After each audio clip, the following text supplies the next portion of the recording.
Hi there. Thanks for tuning in. If this is your first time listening to these conversations, welcome. If this is, if you've been here before and are listening again, thanks for being a repeat customer.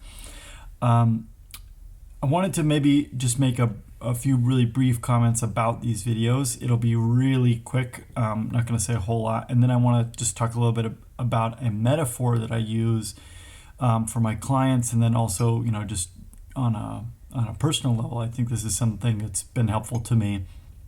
So again, useful for therapists perhaps, but also just useful for non-therapists, just for people.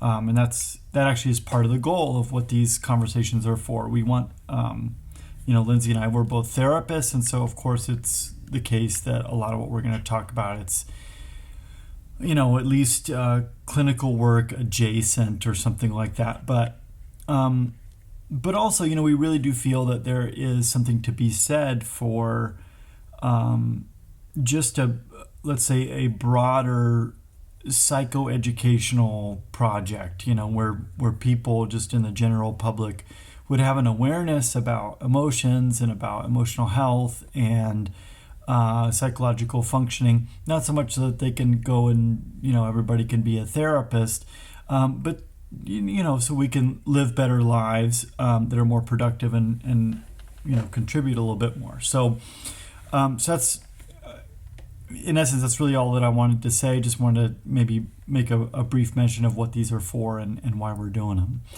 Okay, so let's talk about this metaphor that I've been working with. I want to make very clear that it is entirely possible that I stole this metaphor from somebody else.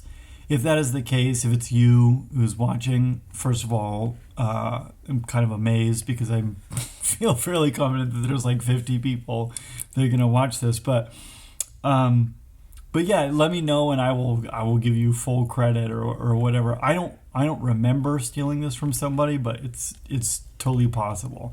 So we'll get to the metaphor in a second, but basically what often happens is that I've got folks who come into me for counseling, and maybe they're anxious, they're depressed, they're angry, they're having relationship problems, whole host of things, whole host of diagnoses.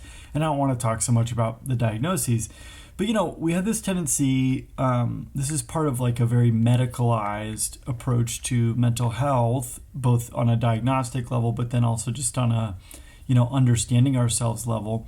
We tend to see things that are really uncomfortable or unsavory behaviors or, a mental health diagnosis. We're very quick to only see the pathology in those things. And I think one of the things that I was trained to do, certainly by my former professor, Paul Rasmussen, when I was at Furman, was to understand that mental health symptoms they're adaptive. They are adaptations that human beings have developed over a very, very long period of time that enable us to manage challenges that come at us. And so here's why that's important. For one, it maybe stirs up a little bit of compassion in us when we're seeing either somebody else or even ourselves in terms of self-compassion when we're doing things that are unsavory.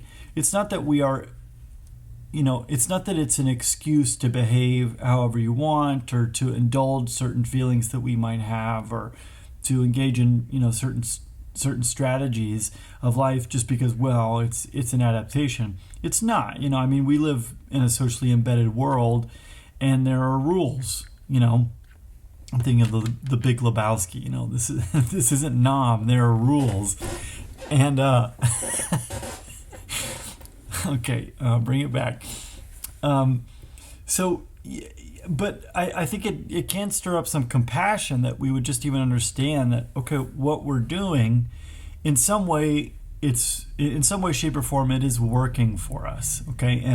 And where we learn these strategies are in childhood. And I'm not going to be like particularly mystical here. Okay. But it's just like, look, if when I'm growing up, I'm driving in the car, with my dad, by the way, this didn't happen, but, if I'm driving the car and the car breaks down and dad hops out and he takes out a big wrench and he just gives a big wham on the engine block, and then the car starts right back up, and then gets back in the car and we go. And this happens, I don't know, every few months or maybe a couple times a year or something.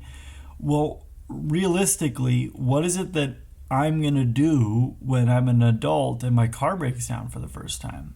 Well, I'm probably going to pull out a big wrench and whack the thing.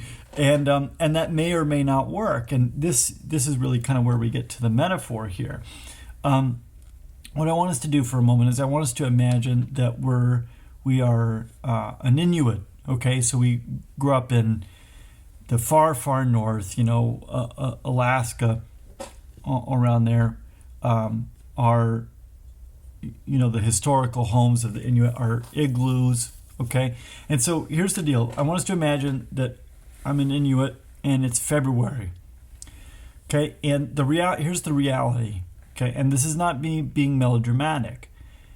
I got this big, huge parka. One of those parkas where like the hood, it comes out to like here, because if my nose were to even just a tiny bit stick outside of the hood, it's going to get frostbitten and fall off or whatever. Okay, so I've got this massive, massive parka. Okay, and the reality is that if I walk outside and I'm outside for maybe even like a minute or two without that parka on, I'm going to die.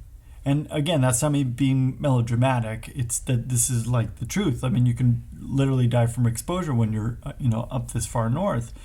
In a bad winter storm in February. You're just toast. So, okay, it would make sense that then over time, right, that you just, as you're headed outside, you just grab the parka and you put the thing on and you do it really without thinking about it, because to not do it would be to die. Okay, well then what I want us to imagine is that here I am, I'm this Inuit, and then I don't know, when the Publishers Clearinghouse sweepstakes or whatever, and they send me on some all expense paid vacation in February to Cancun. Okay, well here I go, and I get on the plane and I get there, and there's this beautiful, beautiful villa that opens right onto the beach, and it's crystal clear water, and it's actually, it's in Cancun, but it's out of all the weird touristy areas where it can get a little, whatever. This is just, it's really classy. It's beautiful. Weather is, just perfect. So here's the thing, okay? It would be understandable if in my habit, I just put on the parka and I'm out there on the beach. But here's the problem.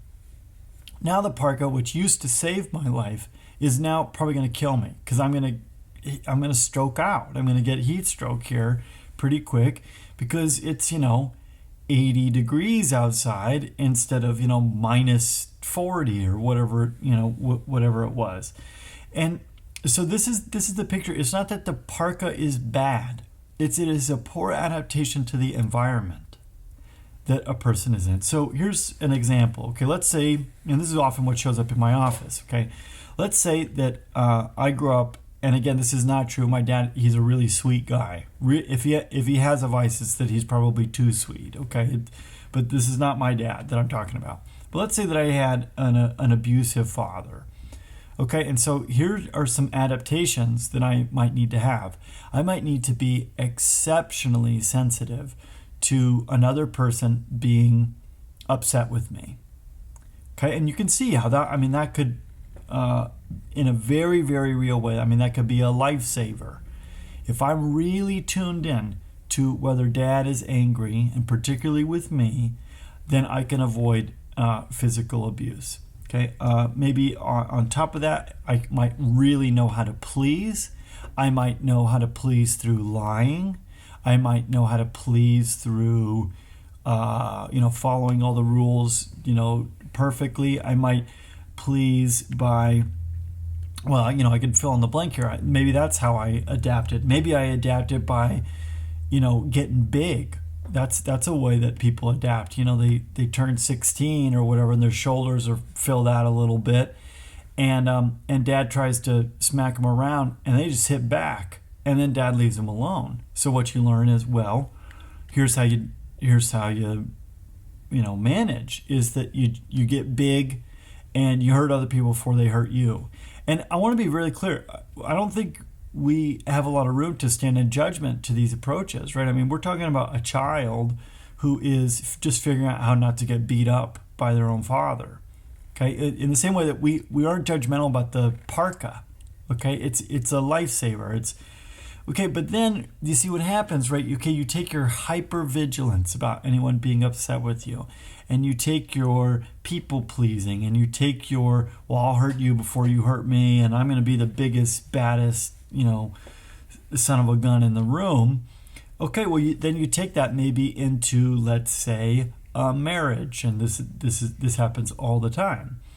Okay, well, now the problem is that you might be in Cancun, and the very thing that saved your life before is killing you now. Because, again, let's say that it's me. Let's say that my wife, she's slightly upset with me. Okay, well, in the context of my relationship with my wife, this is not really so much of a problem. Like, this happens in marriage. Sometimes people are going to get frustrated with you. But to me, what it feels like is I'm about to die, or I'm about to get beat up. And so then I'm off to the races with my people pleasing, or my, posturing, widening my shoulders, puffing my chest down, or I'm lying, or I'm doing all these other things that helped me to survive way back when, but now they're the very thing that's killing me. So here's why I like this metaphor. Okay, for one, it's just kind of a silly image, being out on the beach in your parka, and sometimes I'll add in details for clients like, yeah, then you go try and swim in the thing, and it's so heavy, that it weighs you down, and even if it doesn't kill you, even if it doesn't drown you, or you don't stroke out from the heat, you're never going to be able to enjoy Cancun wearing a parka. You're just not, it's just not going to work. And so it's just kind of a fun image, and something that, I don't know, it demystifies things a little bit. This is often why I like metaphors. Can just kind of get it out of jargon or something. It's a striking image. But then also this, I think that it has a dual purpose here. And if you're watching, this is kind of what I want for you to take away. The one purpose would be that I wanted to stir up some compassion. Okay, people feel so crazy. Like, let's say that, going back to this story, like, let's say that I'm just so hypervigilant about when my wife is upset with me. Well, I mean, it's a crazy making experience, and then I end up doing all these crazy things or at least they look crazy, to try and, handle my own emotions. And so this I think is a way to just stir up some self-compassion and be like, it's not that it's crazy, it's that it's badly adapted to the current challenges that you're facing. And so there can be some real destigmatizing power in this. But then also, it's right alongside with that, it's confrontational. It's saying, you're out here with a parka on the beach, I mean, this, you got to take the thing off, or if you don't, you got to accept the fact that you're going to fry, or you're going to drown, or you're certainly not going to enjoy much of anything out here. And then let's say the last purpose, but I said dual purpose, but there'd be one more, is that it creates some curiosity about, well, what actually are the challenges that I'm facing now? Let me not just like replay over and over the challenges that I faced back there, but what are the challenges that I'm facing now? How dangerous is it really if my wife gets upset? Because I don't know, maybe she'll smack me around too, but maybe not. And so maybe I could get just, I guess it invites some curiosity. What is my environment now? What is the environment that I need to adapt to right now? So, so self-compassion, a call to change, and some curiosity about the current challenges that a person is facing. I think that is a really beautiful blueprint for making some lasting changes in your life and certainly in your relationships. So just something to think about. If you're ever having a hard time changing, maybe think about, the Inuit and Cancun and see if any of that's helpful to you. So once again, thanks so much for listening, and I hope you listen to one of these in the future. Thanks so much. Bye.